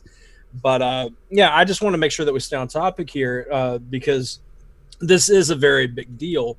We understand that for people to get into these positions of power, we can already agree that there's like a narcissism, like power trip type aspect to them, and then also throw in any kind of evil religion, dark religion type stuff behind them. But they would have to ultimately, right, kill off their humanity. They would have to do certain things that would make them care less and less about their fellow man in general. That's why it's so hard for even the general public to wrap their heads around things. But what I'm seeing with this, with Ghislaine coming out, and I'm seeing a lot of leftist Twitter putting this out on, I don't care which side it is when it comes to Ghislaine. If she names names, if there's videotapes out there, I don't care. Just have them dealt with. This isn't about political party. And you could see it slowly getting in that direction. And if there is a bribery aspect to having these things happen to where they can say, all right, well, I'm going to commit this carnal sin and let you have videotape, but then I'm going to have access to this lifestyle that a lot of us will never even get close to, rich, famous, whatever, to have these things happen, like that would make sense. To have a bribery aspect, once again, bringing up the Hugh Hefner thing in the Playboy Mansion, there would be a lot of this thing going on. And I'm just curious to think, like, how did Ghislaine Maxwell get a seat at the United Nations table talking about wanting to clean up the oceans? Like, I mean, how do you get that far when it's that corrupt and dirty around you? Like, at that time, she was like, Epstein had already been accused and everybody knew he got off with a slap on the wrist. But my question to you, and I'll ask speaker first here, like how far do you think this becomes public? Because it will wake up and shock the world. But you also have to think about, like, your fellow, the sweet, grandmother at the local church and stuff like that. Like, she doesn't need to hear these things. How much does this get allowed to be public? Look, man, I would like another thing that I brought up in our podcast, dude, is sometimes things are uncomfortable for us, but they need to be said and they need to be at least learned from. And I would love for all of this to come out. And I know it's going to be traumatizing to a lot of people. Whether I think that's going to happen or not is debatable. But I think people and the world need to see the full scope of this evil. And that will really change the tide of this collective thought on this. But how much of it's going to come out, I can't say for sure, man. I hope as much as possible, but who really knows, man? I hope as much as possible. That's what I hope. Not for the fact that it will be traumatizing to a lot of people and the grandma down the road, but that's how we change as a society, man. We can't change as a society if we don't know what's been going on under our noses the whole time. For years, for generations. This is not a new thing. This is going back to ancient bloodlines. They've been doing these things. So Right. it's not a modern day thing. I have to agree with you there. I mean, I went through this process, the traumatic process, 6 years ago, and all alone. You know, I didn't have a community of people to discuss it with, really. And you know, it is traumatizing. It broke me. It broke me to think that people were actually doing this kind of heinous stuff. But what it did for me was it propelled me to make a difference and wake other people up. And it's important that we stop burying our heads in the sand about these dark, evil deeds they've been doing for centuries. It's important that we face it and shine a light on it, no matter how traumatic it is. And at least now we have a community of people to lean on when going through that. So I do hope that enough is exposed to really allow the public to grasp the powers that be that have been in control of this world for so long. And only by seeing their evil deeds will they really awaken to that. So I hope enough is exposed. You know, I'm not into, torturing people. I don't want them to have to go through the trauma, but it's important. It's part of the process of waking up. Yeah. Any awakening, any spiritual awakening, or just personal awakening is tough. Nothing good comes from it being easy. I mean, we've got to this stage in the world by doing things that are easy. You know, we've got here by not acting, or by not paying attention, or by not being aware. Those are easy things to do. Hard things to do is to look at the truth, wake up to the truth, and then decide, you know what, I'm going to do something about it because this is bullshit. I think it's important for there to be a fair amount of disclosure. I think that by and large, there is a majority of the people who understand how corrupt these people are. But the aspect of the money that's being made off of the human suffering, I mean, many people know about Iran-Contra. They know about drugs being smuggled and sold, to our own people. They know about money laundering. And now, as a result of Epstein and Ghislaine, and with all of the people that they're connected to, the human trafficking element is going to be an incredible red pill for a lot of people. I don't know that it's going to be fully disclosed in terms of the spiritual aspects of it. The dark arts. I think that it's going to be presented as greed and maybe perversion. But I think that there's going to be a real possibility that the spiritual aspect is going to be left off. And I think for maybe some people that's going to be necessary because they've done something in this country. They've convinced a lot of people that God doesn't exist. And so many people, although they might be good people, they don't have that moral and spiritual foundation that I believe the majority of us do here in this movement. So for people to be presented with that just final big pill getting shoved down their throats, I think that that's the kind of stuff that is going to make people absolutely lose it and go insane. That's the dangerous part, I think. But because, I went through the same thing. When I realized, just how deep it ran, it was like, okay, I understand drug running. I understand crime. I understand organized crime. Okay, I guess I understand that, there is child trafficking going on. But then it's what? They're doing it because why? And then, it just kind of blows your mind, to realize the depths of the suffering and the fact that people could trade in that, make money off of that, build fortunes off of that, and then lie to everyone and convince them that, they're good people. I think that there is quite a few people that would just absolutely go off the deep end if they got that full pill. I totally agree with you. Go ahead, Speaker. Yeah, no, well, the greatest trick the devil ever pulled, man, was convincing the world he didn't exist. Mm-hmm.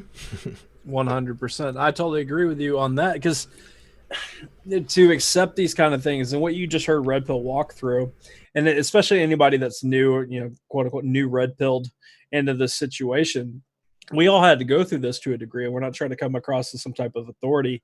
We hate that part for you. That's the worst part of it, is having to accept those kind of truths. Like, make it to where not only are they doing this not just because they're evil, it can be a religion to them. They believe in this stuff. It's that dark. It's that sinister. And that's why we always try to preface certain things and bring that up. This is the spiritual battle itself.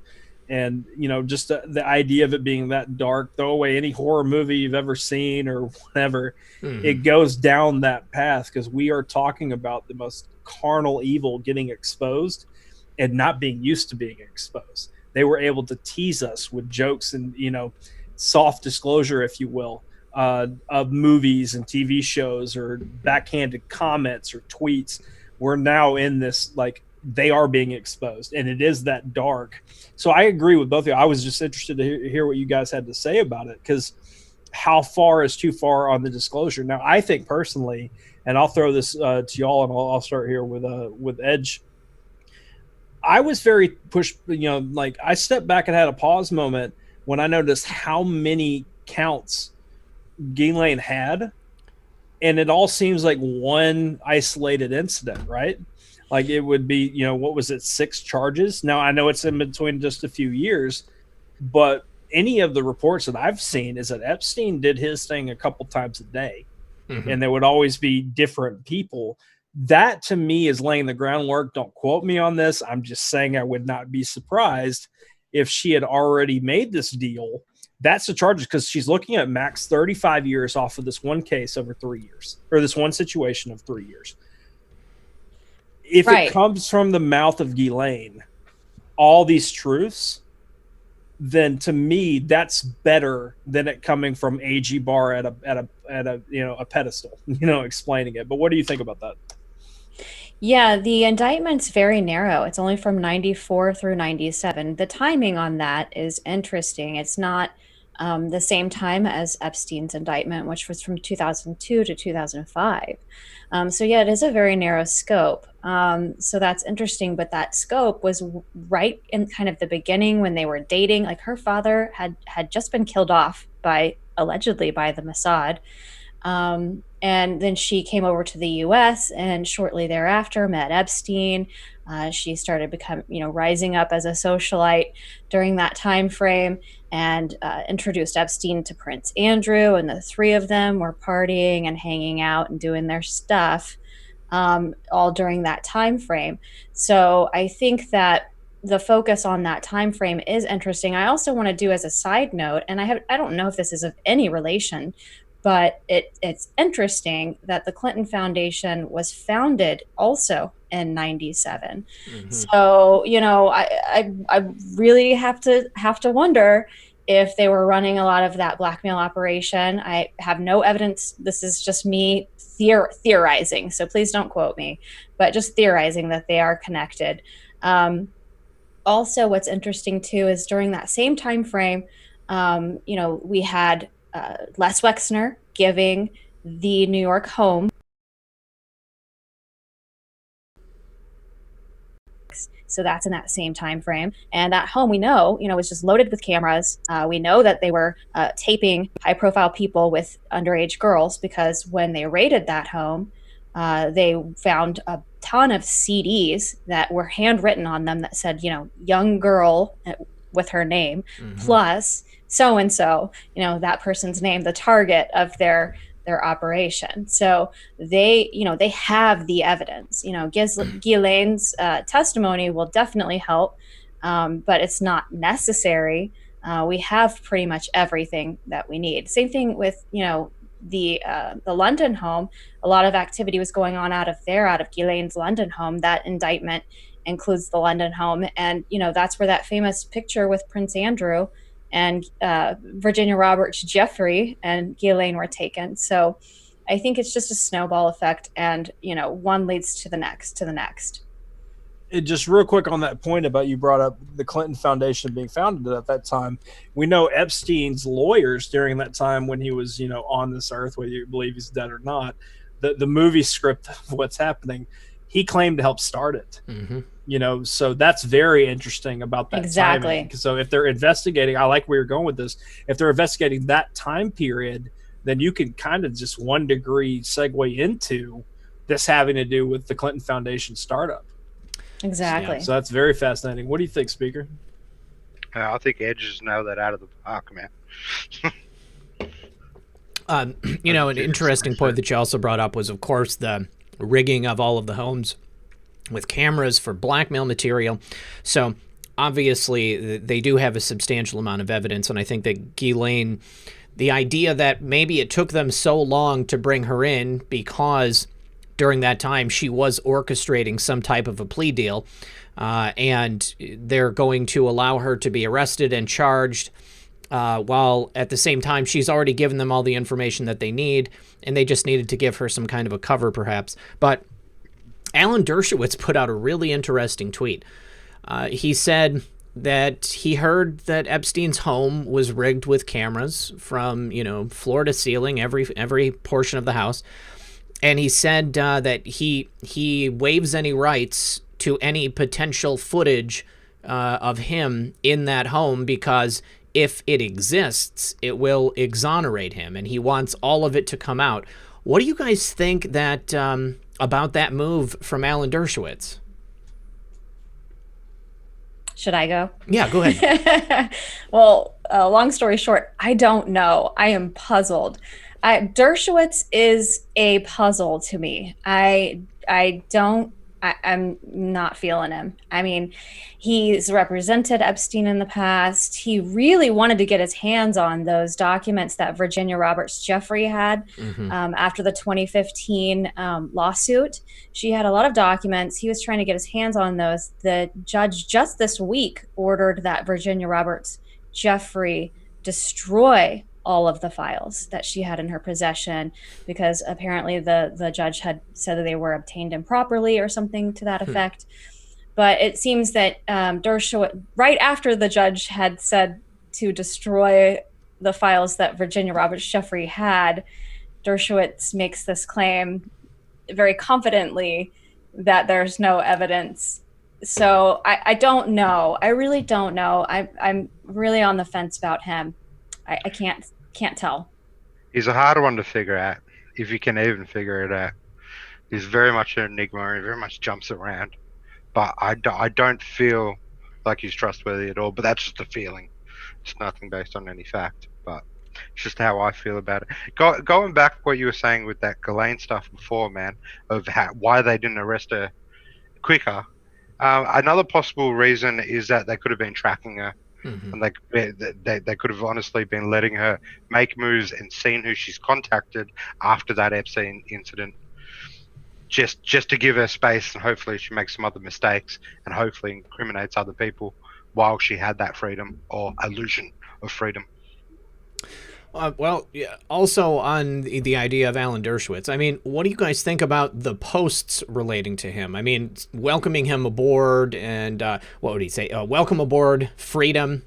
So, you know, kind of insinuating that by coming on and helping President Trump and the team with whatever it is related to Epstein or whatever, that he has secured his own freedom. I mean, what do you guys think about that portion of it?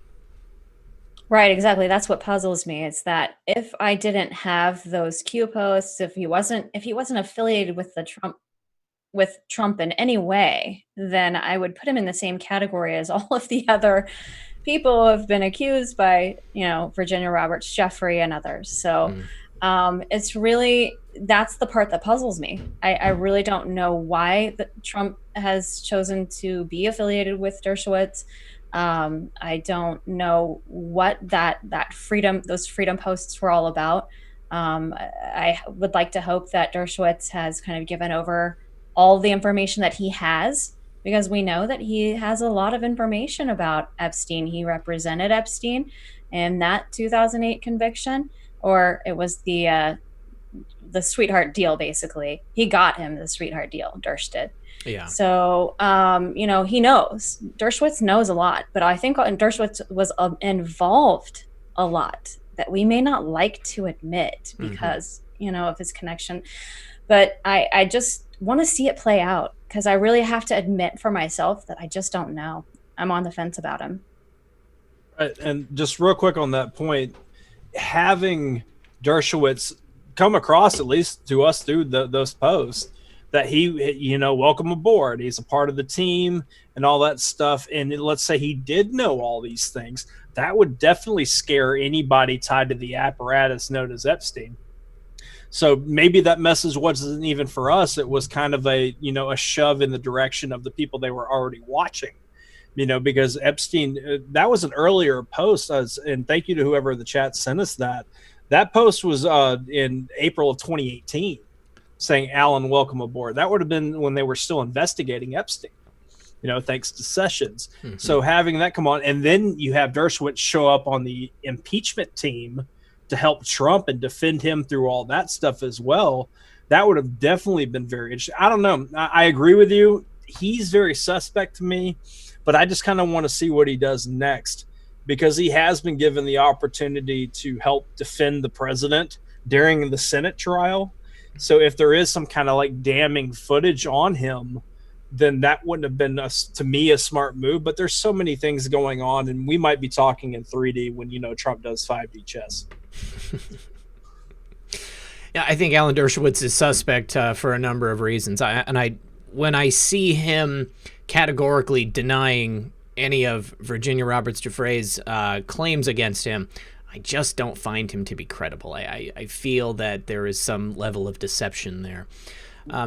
But I think it's an unusually, overly confident claim for him to make that he would be found nowhere on those tapes. I mean, the only reason that I think that he would do that is if he truly wasn't on there, because it would be a pretty easy thing to disprove, But perhaps he's guilty of nothing more than representing people who committed crimes. And, in that case, we're talking about every lawyer ever.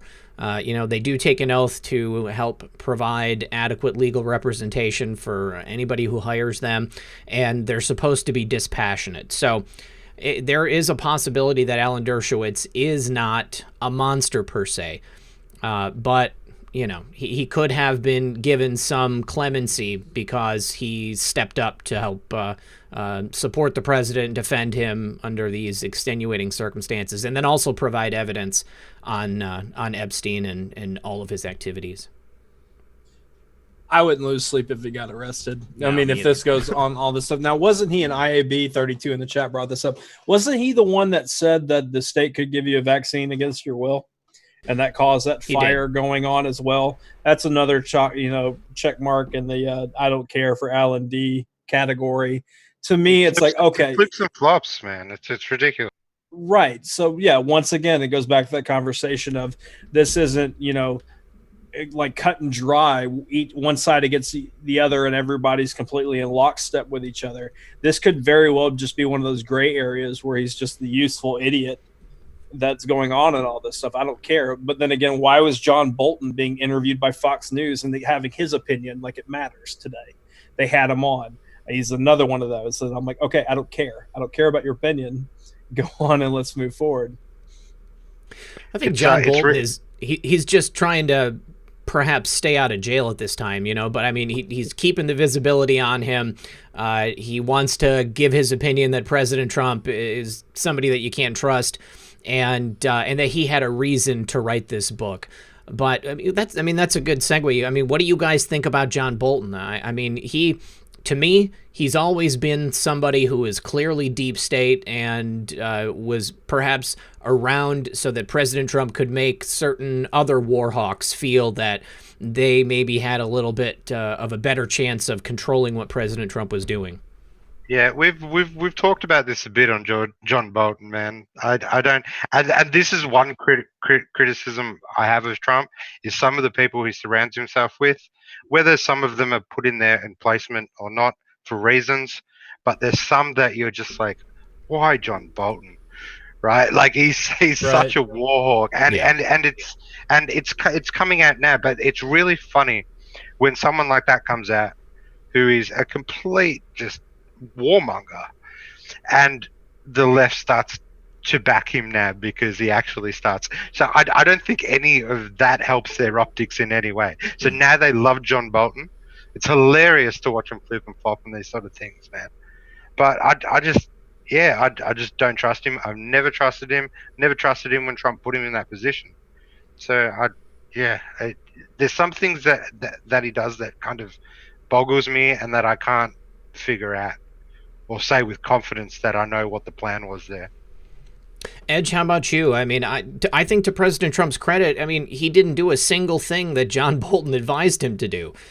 So, I mean, I never expected President Trump to take him seriously. Right. You know, we did talk about this on one of our podcasts when it was announced that he had joined and come on board. And we were just puzzled why John Bolton. But these, as you had said, methods, you know, Trump works in 5D. A lot of times these people that you think, oh gosh, why him? But I think there's operations going on, like intelligence gathering on these people that they know are deep state, that they bring in. And so that may have been the case where, you know, whereas on John Bolton's end, he thought, oh, I've got an in, I'm going to be an insider, you know, a deep state insider in the White House. But on the other hand, really, I think they were probably doing some sort of counter operation and to extract whatever John Bolton may have known. That's just my theory on it, because that's, to me, is what makes the most logical sense. If we knew that John Bolton was deep state, of course Trump knew, right? Yeah, exactly. He's no fool. So I think that there was a play there. I don't know what that play was, but maybe we'll never know. But I'm certain that Trump knows. Let me just give a couple of quick thank yous to the audience. Redeemed Patriot said, any confirmation on the type of protection that Maxwell is under? We had heard the other night that she was under the protection of military police. Have you guys heard or been able to verify anything about the level of protection that she's under to make sure she doesn't get suicided or Arkansided in the same way as Jeffrey? I hope that she has military police protection.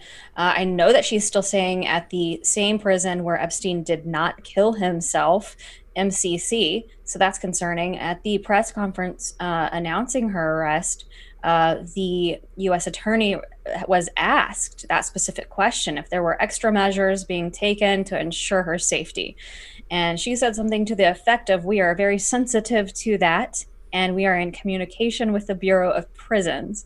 So we know the Bureau of Prisons really just fell asleep on the job, literally, last time. So people just do not have much confidence in that at all. So I would hope that there's extra measures taken this time. Just real quick on that point, like I will say this: hearing that that she's at the same spot is concerning. I've seen a lot of that, especially on Twitter, people being upset about that, and it's justified, because if we want to buy the narrative that Epstein took his own life, or at the very least somebody went in and took it from him, then, you know, how did that happen? But see, what happened in that case is that you had Barr step in, and I'm still going to believe Barr's a patriot until he proves me otherwise. They've now systematically investigated that entire jail and went through it, got rid of the people that were involved in it and all that stuff. So if we want to continue with that narrative, which I also would not be surprised if he went down the route of No Name and what happened to him, and we just got sold a bunch of stuff and he wasn't even at that jail. That's a different conversation that we can get into another day. But to me, this would probably be the safest time for her to be at that place if they've been full-blown investigated for upwards of a year and making sure all the things are in place with military police. Because we had also heard from reports that she was already being protected by military people for the last several months, which leans into the belief that she's already been working with us. And this is what needs to play out publicly, is that she got these 6 charges for things going forward. But I don't know, man. I just think that this is going to be a little bit different this time around. I tend to agree. I don't think that the DOJ or the Bureau of Prisons are incompetent enough to allow that to happen a second time. I mean, if Jeffrey Epstein was the most important prisoner that has ever been in the custody of our federal government, then Ghislaine Maxwell would have to be the second most important prisoner that has ever been in our custody. And she clearly is going to be, what breaks everything wide open. I mean, she is, the keystone even, I mean, she is supporting all this entire blackmail operation is resting on her shoulders right now. And if she steps out from underneath that doorway, then everything is going to come crashing down. Now, Methods, you said that you had heard previously that she had already been under protection. Did I hear you right there? Well, yeah, I saw a few reports. Once again, so I just want to leave it at that. They had been talking about her already being under protection. If the chat can help me with it, it'd take me a minute to find the articles. But when there was the where in the world is Ghislaine Maxwell, like Carmen Sandiego type stuff, where the In-N-Out Burger picture came out that was fake. Yeah. At that time, there was speculation of that, and it was ending up in articles that they're hearing reports that she was already under protection. I'm not trying to say I put all my chips on that, but that's one of the things I heard. So you at least have to consider it. They would have already had her protected, because as soon as Epstein was, at least in the public narrative, isn't with us anymore, we all knew eyes were on her. So that what better way than to have her protected by our military during this case, and we're just being told things just for the public conversation, because things went quiet for however many months, and then now we're right back to it. So that's what I'm saying. Like, there was reports of that. Not saying it's true, but to me it would make sense. Well, you guys, what about that? What about that article that I've only seen a screenshot of it, and it had a future date. I believe it was July 11th, stating that Ghislaine Maxwell had been diagnosed with CV-19 and she was in an emergency ward somewhere. Has anyone here actually seen like a webcached version of that story showing that it was real, or is it just a meme that someone made? Yeah, I looked into that, and no, I think it originated from a satire website that they do satirical things on current events. So I think that's where it originated, and it just kind of took off from there.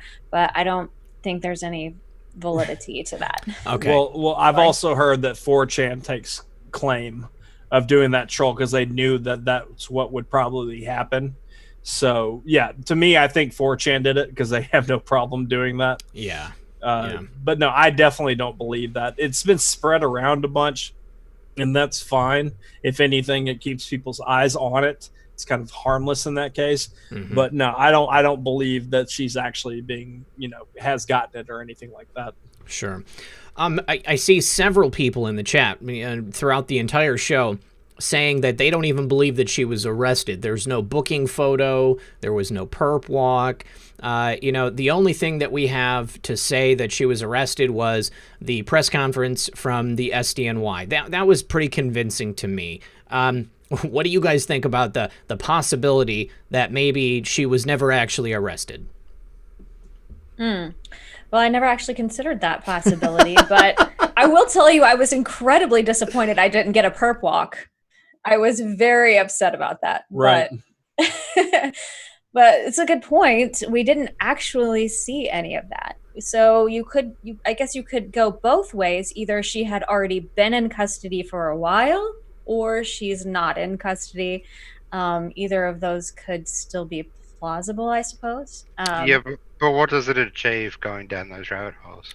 My friend Kate Schneider in the chat says New York banned mugshots and ended perp walks last April. Thank you very much for that, Kate. Well, anybody who was doubting in the chat, that is a pretty good reason right there. Well, the speaker just brought up a great point. Like, what do you achieve going down that rabbit hole? Like, it's a good speculation. It's good for conversation in general. Mm-hmm. But this whole, when we see the blanket statement of, Epstein's still alive. Mm-hmm. All right, you put that out into the universe. We don't know. So why are you putting it out there? And I'm not trying to judge people. Do what you do with your social media. But those kind of blanket statements without actual sauce at all doesn't really help anybody, because it is at that point, what are we achieving? Now, we can chew on these things, especially when we're researching, or at least if we have a show out that says, hey, we're going to speculate on some things. Here we go. But yeah, to me, that's why some of us don't touch things when they break. We get asked all the time, like, "Hey, what are your thoughts on this?" Well, I don't see any sauce tied to it yet, so I'm just gonna wait and see. I have no problem waiting. Wayne Reck in the chat says that the Sun reported back in December that she was under FBI protection at that time. That is interesting. Right. Yeah, I heard military and I heard FBI. Yeah, so I'll definitely look into that. Now, from, just playing devil's advocate, I can understand where some of the people in the chat who might believe that because there's no perp walk, we didn't see it, therefore it doesn't exist, especially when you look at the way people on the right have been treated. Roger Stone's arrest was very public. I mean, the FBI called CNN. They were waiting outside the house. It's a different type of thing, okay? Because those people were looking to control the narrative. I think at this point, we already own what's going to be taking place here. There's no reason for us to convince the public that Ghislaine Maxwell is a bad person or that she was friends with Jeffrey Epstein and they did terrible things together. I think that is self-evident, and the story will come out. And this is the way that it's supposed to work. We are not supposed to be tipping off CNN or anybody else in the press and letting them know to hang out in Bedford, New Hampshire at 4:30 in the morning so that they can get a good shot for the 8 a.m. news. Right. So it's one of those things. I think people have been trained to expect something because the left has dominated the narrative for so long. But we're moving into a different time.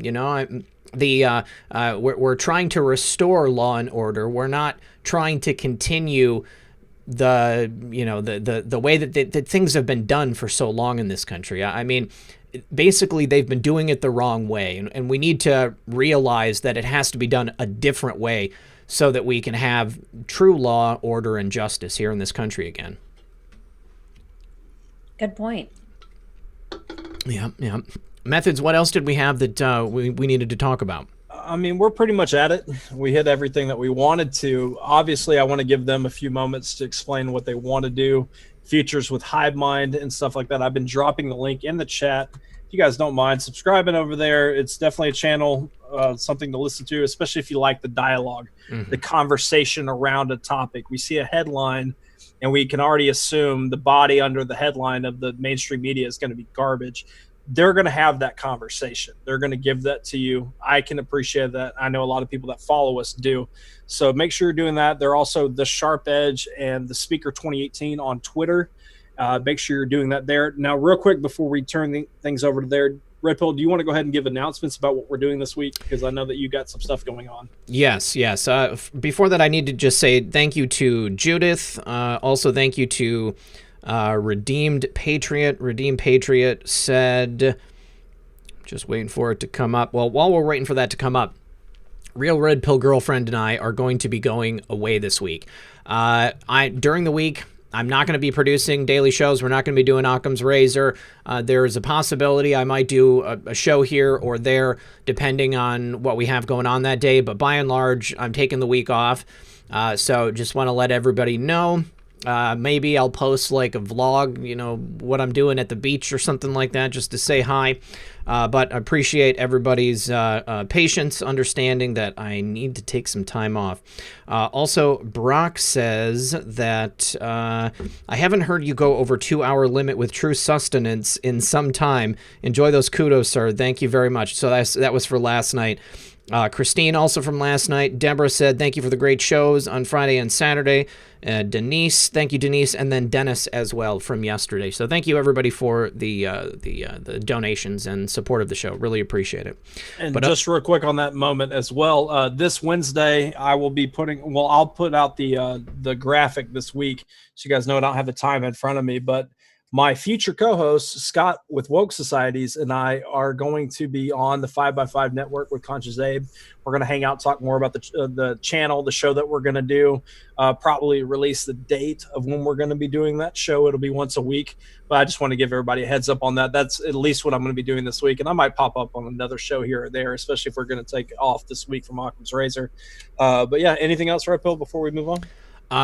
Tom Cruise did produce a satirical video saying that he's also running for president. I think that it was in response to the Kanye video, or excuse me, the Kanye announcement. And I think Tom Cruise also has a movie coming out. I don't truly believe that Tom Cruise is running for president. Just wanted to make sure we got that in there. I would love for him to do that just so we could talk about Scientology more. Yeah. But is what it is. Now, I do want to get back to our guests here at hand. Now, I want to know not only what the future of what Hive Mind holds and what you guys plan on doing with it, but what do you think needs to happen with this movement over the next year or two? Let's just go ahead and, just for the sake of argument, Trump gets reelected, we have 4 more years, or we just keep in this fight.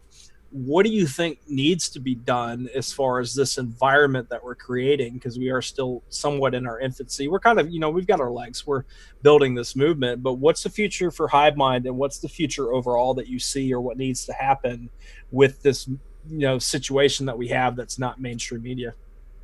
Well, we are going against the current right now. We are fighting big tech in every single way on every platform. So it is definitely a uphill battle. And the more people who join that fight with us, the better off we are. So I encourage other people to branch out, try new platforms, diversify, because you could get shut off of one platform, and then you're done. So branching out, trying new things, I think is going to be the way that we need to go. Encouraging more people like us to join us and start their own channels. I mean, I never imagined that I would be doing this a year or two ago. So I'm just like anybody else out there. And so I just felt it placed on my heart to do it. And if you feel it, that same calling to do it, I just encourage you to do it. The more that we have, the better. We just need a very loud voice that we can just even overcome the censorship that we are fighting. That's where I see this going in the future. As far as the future of Hive Mind goes, we just intend to keep putting out good quality content for you guys based off of relevant, current events, but also bigger, broader issues that we really as a society don't get enough time to discuss, and they're important things to discuss. This battle between being a patriot and this Marxist ideology, that's an important topic that we should really discuss. Indoctrination of our children, that's another important topic to discuss. It's just really these topics that are ongoing. These are the types of things we plan to discuss on Hive Mind. And that conversation is important to have, because if we're going to be building a better future away from this deep state, corrupt power structure that we've been under for so long, we really need to have these important discussions of what kind of future do we want to build, and where does it start? It starts with, looking at and learning from where we've come from and where we want to go. So that's what we want to do. I hope you join us. You guys can find us on, we are on Corey's Digs. You can find her channel on YouTube, Corey's Digs. And then we have a weekly podcast there. And then we do on Hive Mind those deep dive discussions on specific topics. And you find us on YouTube at Hive Mind, is spelled HIVEM1ND. It's a little hard to find. Speaker, there's also the question of whether Bigfoot is just a really canny hominid or if he's an interdimensional creature, and I hope you guys also answer that question. That's true, man. That's up for debate. If I ever get my way, we're going to go off the deep end a little bit. Hopefully. Like what Edge said there was like 100% on the money. And like to push it all, everyone that's either creative, even if you're not creative, use your passions, use your gifts, because that's how we grow. I mean, they have all these industries covered, and it's time for us to start expanding and to start using the things that we've been given, whatever it is.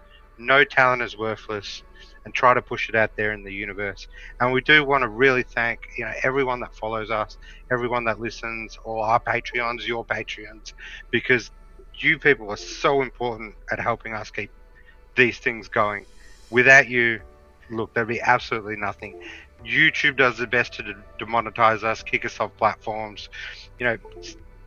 people have been kicked off Patreon. People have been kicked off Sky. They're really doing the best they can to kick us out of this bubble. And without you, we'd be absolutely nowhere. So we appreciate and love you all for that. Absolutely. Yes, love you all. Methods, tell us one more time about your show with Woke Societies. Right. Well, I'm going to go ahead and pull up the graphic now just so I can get the right time set on when we will be on 5x5. Okay. But yeah, we're going to essentially, you know how much I harp on having more conversation and less just, just rattling through everything that's breaking into the news. Me and Scott, he's an upcoming channel, love Woke Societies to death. We're going to have that conversation. We're going to do it just start beginning to end for an hour, just have that conversation and put it out there. Now, as far as the details on when and where and all that stuff, we're going to break down the next week or so. We plan to have it launched by the end of this month because I'm looking forward to having these things. I love talking to Red Pill. I'm not cheating on him. I'm not leaving this channel. I know I see a lot of people asking me if I'm leaving. No, we're still going to do what we do. And also, Red Pill, I see it in the chat as well. Red Pill already had this planned for this week as far as probably going out of town. It just happened to play into things. I'm not trying to give too much of what you have going on, Red Pill. Sure. But yeah, so it's not about this being the quote unquote 10th week of Q and things going on and then Red Pill's dipping out. That has no correlation whatsoever. Yeah. But it's real quick. Yeah. 5 to 6 p.m. Eastern, me and Scott will be hanging out with our buddy Conscious Abe around the 5x5 network. You already know I'll share it on Twitter. You guys can hear a little bit more about the show there. And then the following week, we'll get into it more on Occam's Razor and stuff like that. But yeah, I'm excited, man. I'm excited to have these opportunities to talk. Hey, Bray, if you're free this week, man, because Red Pill's going away, you want to come over our channel, have a chat about Bigfoot? Yeah, why don't you put me on the spot in front of how many people? We got 6,000 people. Bigfoot chat, man. Hey, you want to have a Bigfoot chat? Okay, well, to the 6,000 people walking out the door, at least click the thumbs up button for us. Yeah. And yeah, we'll talk behind the scenes and see how that goes, man. But no, I definitely. I'm joking, man. Yeah. I want to come on for a Chupacabra show. And I also just want to say thank you guys. Oh, yeah, dope. That's a great idea. You just made his life by saying that. Yeah. And I want to say thanks again, you guys, for coming on the show. It's been too long. I want you to come back again in the very near future. And again, great job in what you're doing. I'm glad to see you guys expanding. I really hope that more people that were watching today that didn't know about you, go ahead and head over to you and Corey's Digs and subscribe so that they can catch that quality content. And then also, I mean, Edge, you're still doing articles from now and again on Corey's Digs website, right? I have done several articles for Corey. I took a break. As I had mentioned earlier, I was incredibly time consuming to do the deep digs, and I was just spread so thin. So I've taken a step back from that for now, but I'm not saying forever. So. Okay. All right, sweet. And just so everybody knows, if something insane happens next week, I will probably just go live from my phone and talk about it. I'm going to have my computer. I'm going to have my iPad. So, I might be able to set up and do like a night stream or something like that. Just keep your eyes open. I will let everybody know on Twitter. I'll put a post on YouTube and stuff, and we'll see what we can do. But thanks everybody for being here. I appreciate y'all. I'm ready to hit the beach, do some swimming, and take some time off. But I won't leave you hanging if something crazy happens. Thanks everybody for being here tonight. I appreciate it. Thank you the mods for keeping the chat comfy. Thank you to anybody who donated. And if you want to learn how you can support the channel directly, it's always in the description of every single video. Really appreciate you guys. And thanks again also to my sponsor, Noble Gold. I appreciate you. I will see everybody later. Good luck.